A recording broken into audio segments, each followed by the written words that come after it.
Yeah, my name's Awais. I'm a fourth year medical student. Well, going into fifth year, inshallah. Yeah, I'm from Sheffield as well. Hi guys, yeah, my name's Naj and I'm a fourth year medical student. I used to be one of Taha's friends. What? So my name's Musa. I'm one of the fourth year medical students. Well, we passed our exams in it, so alhamdulillah, I think technically fifth year students now. My name's Junaid and I'm a fourth year med student, one of Taha's boys. What else can I say? You know, we didn't go to the university this year, we literally just went to the hospital. We had our teaching in the hospital on the wards. It was a very different environment, and I think that's when you really start to enjoy medicine, and I think that's what happened with me this year. Okay, so on the contrary, this year, we only went in hospital 3 half-days a week, as opposed to last year, when we got the full, 5 days a week. And I guess it wasn't because of COVID, it was more the fact that there was so much content to learn. That's all the clinical experience they could give us. I feel like I've had my moments where I really didn't want to do medicine, and then I've also had my moments where I absolutely loved it. But I'll be straight with you, like this year's been a bit of a tough one because our placements were very sort of, very sort of fixed, and we couldn't really explore like what medicine truly has to offer, if that makes sense. Third year was so like clinical focused, in placements all the time, whereas this was more literally like 1.5 days of placement per week, and then everything else was just online, like lectures and self-directed learning. It was just a lot it was a very intense year, I would say. Last year we had like more like simple conditions that we learnt about, but this year it's like conditions that affect like different systems at the same time. For example, like SLE or Sjogren's, where it doesn't just affect the heart or the lungs, it affects the heart and the lungs and the kidneys and the skin. So do you get what I mean? I think my iPad actually. My iPad, I had it with me pretty much. Just stop it right all there, the man. time. Definitely the iPad, still the iPad. Every single time I go to placement is literally the best device to bring, because you can go on the internet, so you can search up like medical terms. It's not like a phone, so doctors don't get angry at you because when you're on your phone it kind of looks a bit disrespectful and it just doesn't look right. But on your iPad it looks like you're actually doing work. I am actually doing work, by the way, I don't be messing about. It's just like a really good all-round tool because you can search up questions, you can search up conditions, and the doctors find them really cool as well. So. Oh yeah, stethoscope, definitely bring a stethoscope. Otherwise you're going to have to share, like Taha always took mine when he forgot his. Oh yeah, I did actually, yeah. Yeah. That's why I kept on getting ear infections, isn't it? I said stethoscope there. This year, because everyone was placed on different placements, right? And because I was placed on hematology and lower gastrointestinal, I didn't really need to take my stethoscope in. I think the most important thing I took to placement, that I brought to placement this year, was myself. Because this year was a lot more intense than previous years. So I'd be up revising to like 3-4 in the morning on some days, some nights. And it would be a challenge getting to placement at 9 o'clock in the morning, being there ready to start the ward rounds. The actual best advice I can give you is to bring the right mindset going into placement. You need to be there and fully committed. Like, at the end of the day, we're very privileged to be able to go on these sort of like have these experiences where we can listen and help other people's lives, but you need to have that mindset of, okay, like I need to work. Like it's not like a little hobby, although it's really exciting. You are there to put in like a little bit of a graft as well. And similarly, you need to kind of know what you want out of the placement. If you don't have that kind of idea before you arrive, you're going to waste a lot more time than what's really useful for you. Bringing life into the world, extraordinary feeling. And then closing up as well. I assisted stitching as well, stitching up the abdomen, and that was really nice, really good. Amazing experience.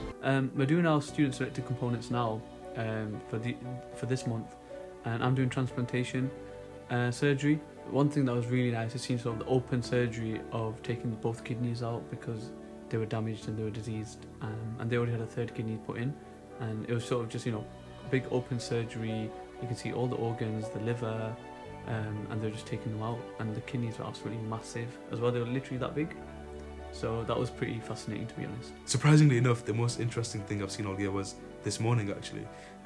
So I got to scrub in on a removal of a breast cancer. It was just me and the surgeon, and I felt really valuable in the theatre because I was the only assistant, and also the surgeon was really relying on me to sort of hold the surgical field open with clamps. There was a couple of moments where there were a few bleeders as well, so those are a little bit exciting. Yeah, the most interesting thing I've seen this year has to be in surgery again. Saw a few different surgeries because of my placement, and one of them was basically a guy.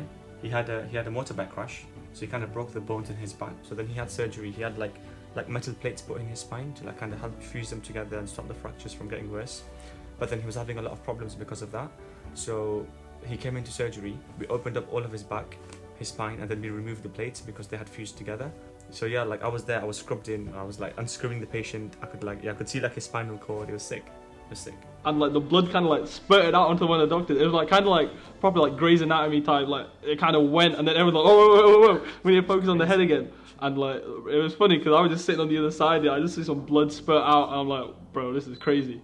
And at the end, the lady was okay. They put the shoulder back in place. They cleaned up the head, so it was alright. But it was really cool. I think I'm on like a little psychiatry type placement at the moment, and I feel like in that I've got to see a lot of kind of appreciation for how different lives and different people have it. Like we need to be a bit more like grateful for how lucky we are, because there are a lot of people who you kind of see that, you know, life's been really tough on them, and it's caused a lot of problems for them, and kind of having that sort of appreciation or like exposure to that environment on placements, I feel like that's been probably one of the good experiences that I've learned from this year. I don't know, throughout this year, I think I can go out a lot more, do a lot more, because the first 2 years I was kind of in my room, always playing COD, always working, and this year I've kind of been more out and about. You know, we played like board games every day, or well, sometimes we used to play board games every day, used to watch movies. It was more like less work focused and more just enjoying what's going on. So I think I can incorporate more like free time doing, you know, having fun in terms of like shifting that balance. So I think I learned that a lot. Yeah, don't listen to the little kid. Yeah, like I feel like, I mean, don't get me wrong, I feel like that was kind of the way I was at that point, and I do think I needed to be more out there. I think I've gone a bit more now, where I've been a lot more out there, and then my work is kind of that one's gone down a little bit as well. So I know, but it's good. I think I just need to get the right balance. It's really key to have, you know, people around you that, you know, have the same mindset as you, in terms of medicine, in terms of life, in terms of everything else as well, you know, because they can push you and you push them as well, and that makes everyone sort of click and feel, you know, like you belong here. So the biggest thing I've learned this year, this year I was the president of Pakistan Society, and that was a big challenge. You know, going into it, I had no idea what was going on, you know, how to do things. I had a lot of support from my friends. Shout out Ford as well. Yeah, running that society, you know, alongside Eamon as vice president as well, and with the committee as well, of course. It was a big challenge. You know, it was a lot, like alongside fourth year, but I think I did learn that, you know, you can do things when you put your mind to it, and you learn a lot about yourself as well. You know, doing these sort of, you know, leading a society and, you know, putting on events for members and, you know, sort of working together in a team as well. It makes you learn a lot about yourself. You're a lot more capable than you think you are. One thing I learned was the power of habits, and I really started to nail down certain habits that I feel would elevate my growth as a person in general. So stuff like journaling and meditating and cold showers and exercising more, and just being more mindful as well. I feel like these are things that not only help me in medicine and make me a better student, but just make me a better person overall as well. Just learning to be okay with not knowing everything, and just knowing where to find the information if I do need the information. So it's okay not to know everything, as long as you know how to find the right answer or ask the right people just to get to that. Don't expect the doctors to come to you and say, oh, there's an interesting patient, why don't you do this, why don't you do that? You have to be very proactive in your learning, because people aren't going to come and teach you on the wards. You have to find the patients yourself, and you have to teach yourself. That's something very interesting that I found, and something that I learned this year as well. Like, if you want it, go get it, because no one's going to come and feed you the information. I mean, when I started medical school, I just kind of wanted to know everything. I wanted to be someone who knew every single thing. I think just in third year, especially being on placement, just knowing the amount that I have to know for third year and for my exams at this stage. There's no point like learning something very specialized when I don't need to know it for my exams, and especially when it's not really interesting. I just start managing my time better, so I have time to relax and enjoy myself, and then also learning the relevant stuff instead of just trying to learn everything. You know, the thing I struggled with the most this year was not living with Taha, like not seeing him every day. It was a bit of a downgrade. Yeah, that's it, bro. That's the answer. That's the answer. I was there struggling with sleep.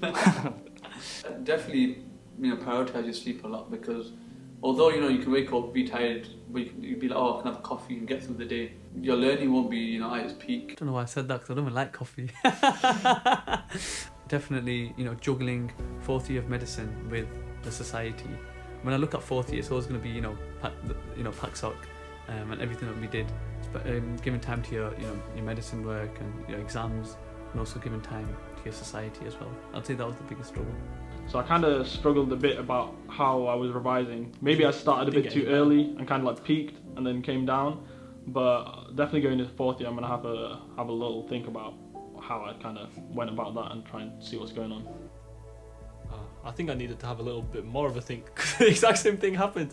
Actually, this one was worse because before I didn't hit a burnout period. I was just kind of forgetting things, and maybe I'd started a bit too early. But this one, I guess I didn't learn from what I said. But yeah, I don't know though, because I feel like my exam sort of prep was it was good, and I knew my stuff. I was putting in a lot of work, and probably a bit more than I needed to or should have been doing. And that's obviously what caused a burnout. But I think I just missed it by a few days. I was a few days, 3-4 days off, and then if I kind of got that right, it would have been a lot better. Definitely the workload, bro. We thought third year was a lot, and then fourth year it just gets even more. And I think even at the start of the year, I actually remember that in the opening lecture in the year, the staff said to us that this would be the hardest year, because the amount of content you have to go through is just ridiculous. I never really thought it'd be as bad as it was, but here we are, we got through it, alhamdulillah. So again, it just goes to show that you're more capable than you actually think you are, if you set your mind to it. Yeah, just be confident. I think that's probably the biggest thing. I think one of the things I struggled with was if I wasn't confident, I didn't want to do the thing. But you don't become confident unless you actually do it. So for example, I was with Taha and we were taking bloods, and if I couldn't find the veins properly, I'd not want to attempt it. But then it's really knowing where I'm going wrong, and then being observed by a doctor, and just increasing the confidence, knowing where I'm going wrong, learning where I'm going wrong so it doesn't happen again, kind of thing. So it's definitely just, even if you're unsure about something, as long as you're being observed by a doctor, just doing stuff basically. Even if it's a history taking and you've never heard of the thing before, just ask the things you know, and just be confident. Just appear confident. I think that's the biggest thing. Even if you're not confident, appear confident. So a tip to the lower year medical students is to keep going. Think about the bigger picture.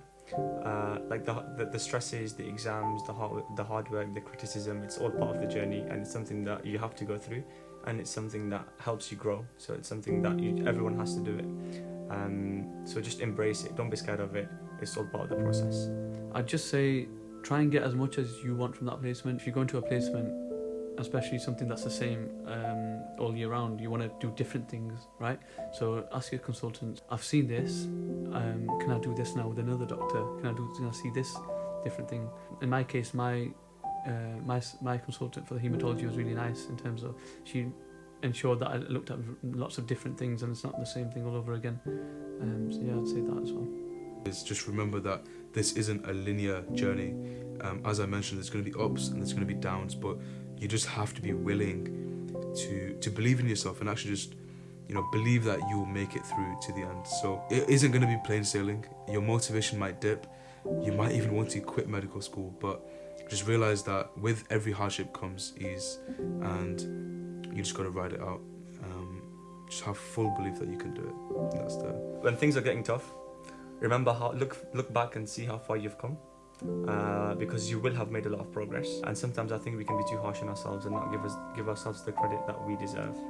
be opportunistic, just be confident, and you know, know what you need to improve on, know what you want to get out of placements and things like that, and just go in and get it, man. Think about what you wanted 5 years ago and look at where you are now. Like, are you happy? The person that you were 5 years ago, if they were looking at you right now, would they be happy with where you are? And I think the answer would be yeah.